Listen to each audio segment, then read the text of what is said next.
इदम श्री सद्गुरुवे नमः। जन्म शताब्दी पुस्तक माला 68 डे 2। परम पूज्य गुरुदेव वंदे माँ की दिव्य ऊर्जा को हृदय में अनुभव करते हुए और इस दैवीय स्वाध्याय को, इस दैवीय स्वय के अध्ययन को आगे बढ़ाते हैं। पिछली बार गुरुदेव ने हमें बिल्कुल क्लियर किया कि राम का नाम तो अपनी जगह उचित है। राम के नाम में बहुत शक्ति है, ईश्वर के हर नाम में बहुत शक्ति है और ईश्वर का हर नाम हमको लेना ही चाहिए, हमें उपासना करनी ही चाहिए। लेकिन साथ में गुरुदेव ने यह भी बताया कि हम जिस ईश्वर का नाम ले रहे हैं, हमने नाम तो लिया पर उसके गुण हमारे अंदर नहीं आए तो हमारे नाम लेने में कोई समस्या है, कोई कमी है, हमको उसको भी ठीक करना चाहिए। हाँ, एक जरूर बात बताएं कि जितनी देर हम ईश्वर का नाम लेंगे उतनी देर हम फालतू कामों से बचे रहेंगे। तो इसलिए अगर 6 घंटे की उपासना करेंगे तो भले ही रोबोटिक मोड से कर रहे हो, 6 घंटे बुराई भलाई से और इधर उधर की टीवी से, रेडियो से, जो इंद्रियां इधर उधर से रस ग्रहण करती हैं बिना बात के रस, उन सबसे बचे रहेंगे। और उसके साथ ही जब अगली हेडिंग आई राम नाम ने तारा तुलसीदास को, तो जब तुलसीदास जी की बात आई तो एक प्रसंग, एक स्टोरी सुनाई जहां पर समझ में आया कि युग निर्माणी जितने भी परम पूज्य गुरुदेव के युग निर्माणी है, या हम किसी भी संस्था में, किसी भी ईश्वरीय प्रयोजन में, किसी भी देव कार्य में जुड़े हुए हैं तो अकर्ता भाव से हमको मार्केटिंग एजेंट भी बनना है। और हम है ही, हमें ये मेक श्योर करना है, हमको ये निश्चित करना है कि हमने जो अच्छा सुना, अच्छा पढ़ा, अच्छा देखा, हमें उसे आगे सब जगह बांटना ही है। तो इसी के साथ सबसे फिर कहूंगी कि चैनल को सुनिए, आपको अच्छा लगता है तो ये गुरु कृपा है, पर इसको सब्सक्राइब कीजिए। आपका सब्सक्रिप्शन हमारे लिए बहुत महत्वपूर्ण है। बहुत सारे साथी हैं जो सुनते हैं पर उनका सब्सक्रिप्शन हमारे पास नहीं है। और साथ में इसको आगे भी बढ़ाइए वर्ड ऑफ माउथ से।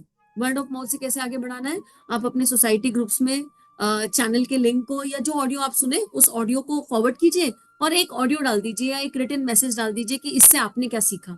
ये वर्ड ऑफ माउथ प्रमोशन है। और इससे एक तो क्या होगा, आपकी एनर्जी से वो दिव्यता जुड़ जाएगी। जैसे अगर आप गायत्री माता की बात करेंगे अपने ग्रुप में सब जगह, तो लोग आपका नाम लेके कहेंगे ये तो गायत्री वाले हैं। आप राधा जी की बात करेंगे तो कहेंगे ये तो राधा वाले हैं। आप राम की बात करेंगे तो कहेंगे ये तो राम वाले हैं। तो आपके नाम से, आपकी देह का जो भी नाम होगा, उस नाम के साथ एक दिव्य शक्ति जुड़ जाएगी। चाहे वो गायत्री हो, चाहे वो राधा हो, चाहे वो कृष्ण हो, चाहे वो राम हो, एक दैवीय शक्ति। और आपकी एनर्जी कब बदल जाएगी वो पता भी नहीं चलेगा।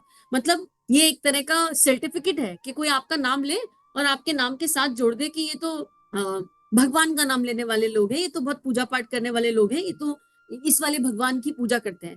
नहीं तो मोस्टली होता क्या है हमारे नाम के साथ, अरे वो उसकी तो बात ही मत करो, वो तो लड़ाका है, नहीं वो तो झगड़ेल है, वो तो बुराई करती है, वो तो ईर्ष्याखोर है। एटलीस्ट हम इन सारी एनर्जीज से बच गए। वो तो बहुत गुस्से वाले हैं। होता मोस्टली यही है, ह्यूमन नेचर है, ह्यूमन ब्रेन है ये, कि हम किसी का नाम हमारे साथ आता है तो नाम से उसके साथ नाम से जुड़ी उसकी एक वृत्ति भी हमको जो हमें दिखाई देती है, हम उसको भी साथ साथ लेकर चलते हैं। हमारा जो भी इम्प्रिंट क्रिएट हुआ होता है उसको भी साथ साथ कैरी करते हैं। This is human brain, this is human mind. तो हम अपने संस्कारों से, हम परम पूज्य गुरुदेव के दूत बनकर, अकर्ता भाव से उनको युग निर्माणी बनकर एटलीस्ट अपने आप को ये कॉन्ट्रीब्यूशन करा सकते हैं। जैसे जब आप कभी इस देह का नाम लेंगे इला, तो इला के साथ आप कभी ये नहीं सोचेंगे ये बुरी है, ये खराब है, ईर्ष्यालु है, गुस्से वाली है, ये नहीं सोचेंगे आप कभी। आप ये सोचेंगे वो तो गुरु जी का बड़ा काम करती है, या कुछ अच्छा अच्छा अच्छा। तो इनडायरेक्टली आप क्या करते हैं, आप इस देह इला को कंट्रीब्यूट करते हैं। तो मुझ में वो गुण होंगे या नहीं होंगे। लेकिन अगर आप उस गुण के बारे में सोच रहे हैं कि ये वाला क्वालिटी तो इला में है, ये वाली बात तो इला में है, तो हो या नहीं हो, वो आएगी ही आएगी, क्योंकि आपने ये मैनिफेस्ट कर दिया। तो इसी तरह हम अपने लिए भी ये मैनिफेस्टेशंस करा सकते हैं। तो परम पूज्य गुरुदेव इसीलिए कहते हैं तुम मेरा काम करो, मैं तुम्हारा काम करूंगा, क्योंकि वो इनडायरेक्ट मैनिफेस्टेशन है। तो अब गुरुदेव क्या लिख रहे हैं? अच्छा, आप ये बताइए कि गणिका, गिद्ध, अजामिल तारे गए, इसके अतिरिक्त कौन कौन से व्यक्ति हैं जिनका उद्धार हो गया? तुलसीदास जी का भी उद्धार हो गया। तुलसीदास जी का उद्धार कैसे हो गया और उनमें क्या खराबी थी? साहब आपको मालूम नहीं, वे बहुत खराब आदमी थे। तुलसीदास जी, उनमें कामना बहुत थी, वो कामुक थे, वासना बहुत थी। उनकी काम वासना इतनी तीव्र थी कि सावन के महीने में उनकी बीबी मायके गई हुई थी। तो उन्होंने कहा कि हम तो अपनी पत्नी के पास जाएंगे।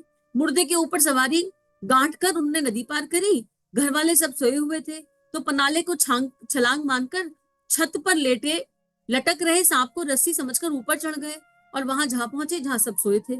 वहां बीबी को जगाया और पूछने पर बताया कि हम इस प्रकार ऊपर चढ़े और तुमसे मिलने के लिए आए। बीबी ने धिक्कारते हुए कहा कि जितना प्रेम आप हमसे करते हैं, इस शरीर से करते हैं, उतना प्रेम यदि आपको भगवान से होता तो आपका भी कल्याण हो सकता था। तो तुलसीदास जी के जीवन में क्या हुआ? ट्रांसफॉर्मेशन हो गया। और इस स्टोरी से गुरुदेव क्या बता रहे हैं? तुलसीदास जी का जन्म ही राम नाम के प्रचार के लिए हुआ था। भगवान शिव और माँ पार्वती के आशीर्वाद से संत तुलसीदास का, भक्त तुलसीदास जी का जन्म हुआ और उनका जीवन शुरू से ही कठिनाइयों से भरा हुआ रहा था, और बिल्कुल राम राम का नाम ही लेते रहे बचपन से।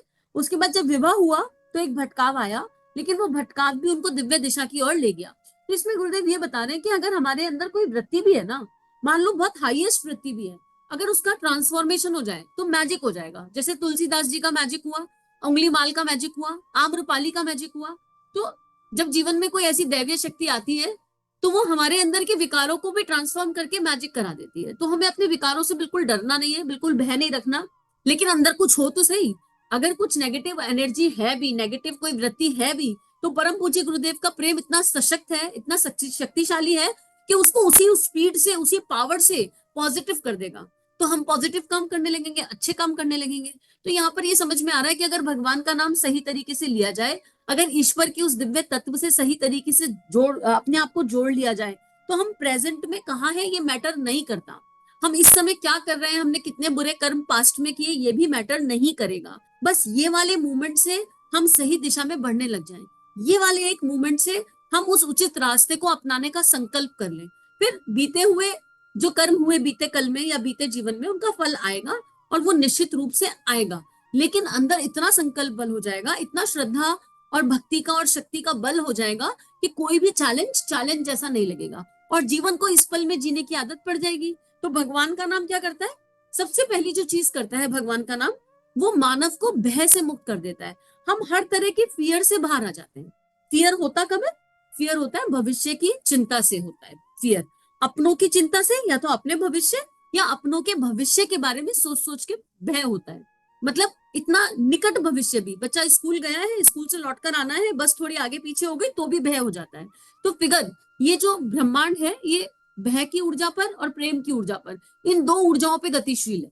जो मनुष्य भय से बाहर निकल जाता है वो हृदय चक्र में आकर स्थित हो जाता है, और हृदय चक्र में प्रेम की दिव्यता को अनुभव करने लगता है। और जो प्रेम की दिव्यता को अनुभव करने लगता है वो देहातीत होने लगता है। धीरे धीरे वो देह से बाहर निकल जाता है, उसको समझ में आ जाता है कि प्रेम इस ब्रह्मांड की सबसे दिव्य शक्ति है। लेकिन प्रेम और भय साथ साथ नहीं चल सकते। और भय की जड़ में क्या है? लोभ, मोह और अहंकार।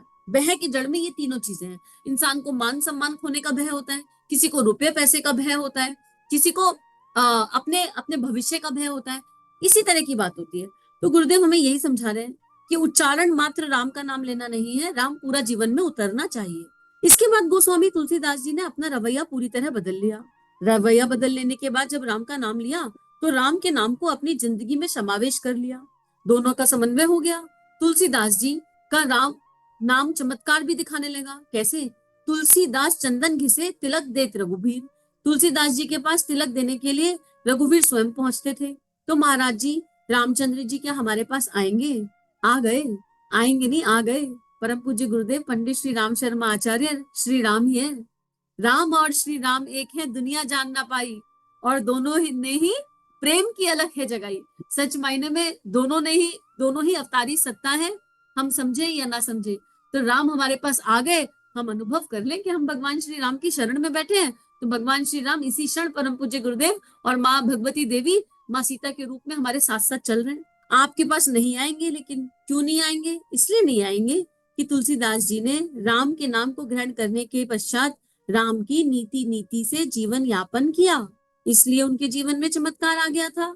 आप तो केवल शब्दों से उच्चारण करते हैं, गुरु जी गुरु जी गुरु जी कहते रहते हैं, पर गुरु जी को मानते हैं और गुरु जी की नहीं मानते।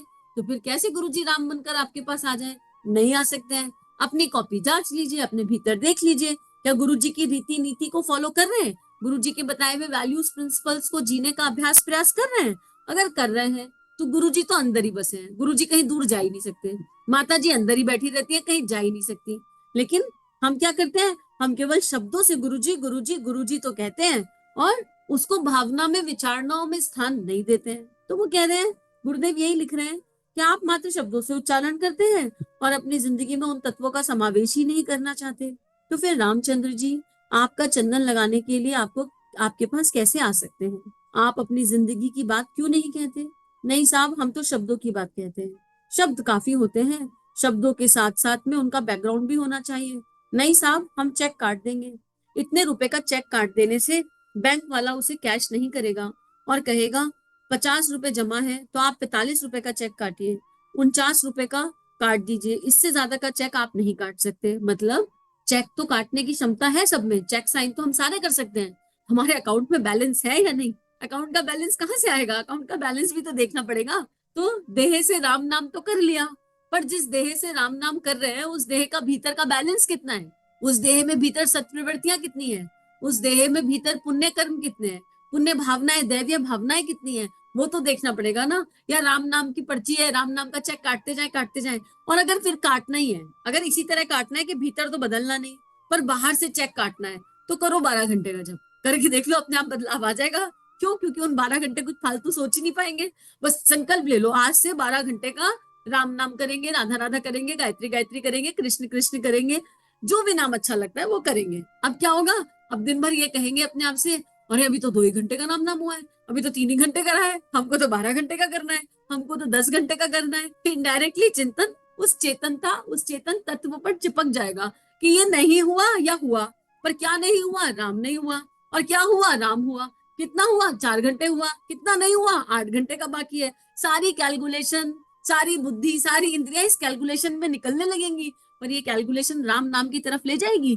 इसीलिए नाम जप की बहुत वैल्यू है, इसीलिए नाम जप हर सांस से करने की वैल्यू है, कि इंसान को सांस सांस से भगवान का नाम लेना चाहिए। उपासना तो इंसान 1 घंटे करता है, 2 घंटे करता है, 3 घंटे कर लेता है, लेकिन साधना हर पल घटित होती है। और जब इतना राम का चिंतन होगा, इतना श्याम का चिंतन होगा, तो उनके गुण कैसे ना आएंगे? किससे कहेंगे बार बार, अरे आज तो इतना हुआ, आज इतना नहीं हुआ? किससे कह रहे हो? यानी किसी को मान लिया कि कोई साथ है। अपने आप से थोड़ा कहता है इंसान। जब हम कर रहे हैं, हमने 6 घंटे का संकल्प मान लो गुरु कृपा से ले लिया, और 6 घंटे में रात होने वाली है और 2 घंटे नहीं हुए, तो हम बार बार कह रहे हैं, हाय 2 घंटे का राधा नाम बाकी है, हाय 2 घंटे का राधा नाम बाकी है, हाय 2 घंटे का राम नाम बाकी है, ओहो सोने का टाइम हो रहा है, 12 बजने वाले हैं, अरे अब मुझे कोई डिस्टर्ब मत करो। किससे कह रहे हैं हम? किससे? हम उसी शक्ति से कह रहे हैं, क्योंकि हमने इनडायरेक्टली उसको मैनिफेस्ट कर लिया, वो हमारे साथ साथ चल रही है। और उसकी वजह से ना बुराई में चिंतन, ना भलाई में चिंतन, ना खाने में चिंतन, ना पीने में चिंतन, बस एक ही टेंशन हो गया, जप नहीं हुआ, नाम जप रह गया, नाम जप रह गया, तो मैनिफेस्ट होने लगा ना।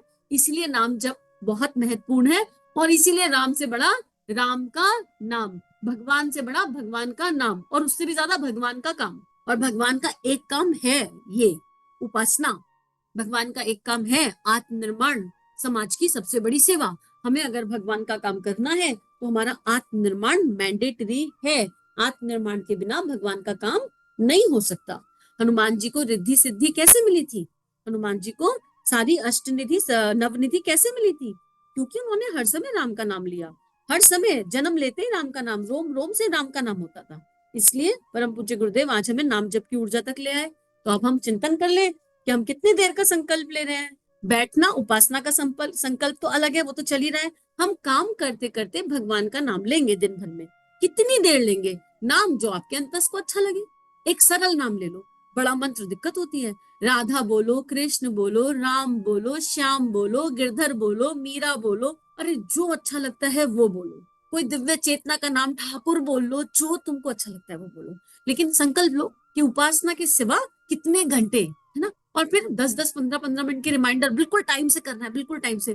देखना कितना मजा आएगा, इतना मजा आएगा, इतना मजा आएगा कि दिन कहाँ निकल जाएगा पता नहीं चलेगा। और देह के सारे काम होंगे। प्रसाद बना रहे हो, खाना बना रहे हो तो प्रसाद बन जाएगा, हर काम भगवान का काम होने लगेगा। करके देखने का आनंद है, करके देखिए। और बस इसी के साथ आज के स्वाध्याय को राम को अर्पित करते हैं। इदम श्री सद्गुरुवे नमः, इदम श्री सद्गुरुवे नमः। जय हिंद। अगर ये वीडियो आपकी लाइफ में बदलाव ला रहे हैं, ये भावनाएं आपके अंतःकरण को स्पर्श कर रही हैं और आपके जीवन में परिवर्तन आ रहा है, तो इन वीडियोस को विश्वव्यापी बना दीजिए। चैनल को लाइक कीजिए, सब्सक्राइब कीजिए और इस कंटेंट को जहां जहां तक पहुंचा सकते हैं पहुंचा दीजिए, ताकि दिव्य विश्व वसुंधरा जागृत हो सके, ऋषियों की और संतों की लेखनी सभी के अंतःकरण बदल सके। जय हिंद, जय भारत।